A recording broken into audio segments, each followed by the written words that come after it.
नमस्कार. महाराष्ट्रामध्ये राष्ट्रवादी अजित पवार गट आणि राष्ट्रवादी शरदचंद्र पवार गट यांचे विलिनीकरण मुख्यमंत्र्याला का नको आहे,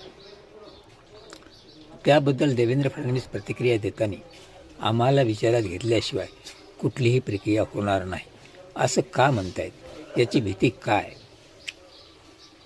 मुख्य मुद्दा असा आहे, अजित पवारांनी पहिल्यांदाच ओळखलं होतं की आपण सत्तेत गेलो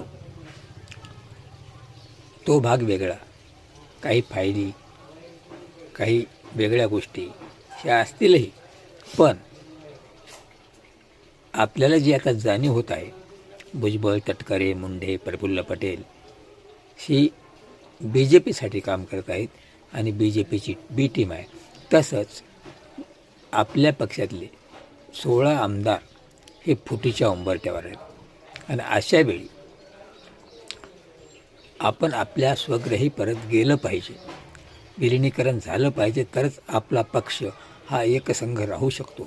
नसता 2029चा जो अमित शहांनी दिलेला इशारा आहे की कुबड्यांची गरज नाही, स्वबळावर 100% BJP करायचं आहे, तेव्हा आपल्या पक्षाचं हे काय, अस्तित्व काय, त्यासाठी आपण एक होणं महत्त्वाचं आहे. म्हणून त्या चर्चा चालू होत्या.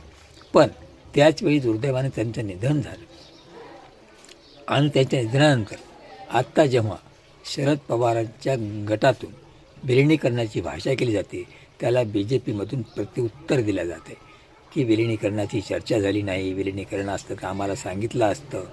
पण त्यावेळेस शरदचंद्र पवार हे खंबीर होते, निशब्द होते, म्हणजे सांगत होते निश्चय होते, कारण त्यांना माहीत होतं की अजितदादासारखा खमक्या माणूस आहे तेव्हा काही धोका नाही. पण त्यांच्या निधनानंतर जेव्हा आता राष्ट्रवादीमध्ये कोणी असा मोठा नेता राहिलेला नाही, त्यावेळेस हा पक्ष भारतीय जनता पक्षाच्या अधीन जाऊन पक्षाचे तुकडे पडू शकतात. त्यासाठी हा पक्ष विलिनीकरण करून याची धुरा पवार कुटुंबातील एखाद्या व्यक्तीकडे द्यावी, ही शरद पवारांची भूमिका आणि त्यालाच विरोध फडणवीस करत आहेत. कारण फडणवीसांना जे त्यांनी 2019मध्ये स्टेटमेंट केलं होतं की पवार संपलेले आहेत आणि ते संपवण्यासाठीच त्यांचं हे षडयंत्र चालू आहे. त्यामुळे सुनीत्र पवारांना नामधारी उपमुख्यमंत्री करून त्यांना हा पक्ष हायजॅक करायचा आहे. म्हणूनच